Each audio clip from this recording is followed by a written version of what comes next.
Welcome to this tutorial. In this video, we'll explore the Integration section in Gridbox and learn how to connect third-party services to your website. Integrations allow Gridbox to communicate with external platforms and services, enabling additional functionality such as social login, spam protection, maps, comments, weather data, and more. We'll learn where integrations are managed, how to enable them, and how to connect them using API keys. All Gridbox integrations are managed from a central location in the Administrator panel. From the sidebar menu, navigate to Extensions and select Integrations. This will open the Integrations. Here you'll find all third-party services supported by Gridbox. Before an integration can be used, it must first be enabled.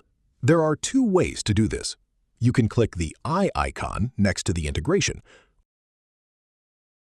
or select the integration using the checkbox and click Publish in the toolbar. Once enabled, the integration becomes available throughout Gridbox, wherever it is supported. Integrations require an access credentials before they can function properly. To configure an integration, simply click on it. In the Settings window, enter the required credentials provided by the service. Once the information has been entered, click the Save icon to store your changes.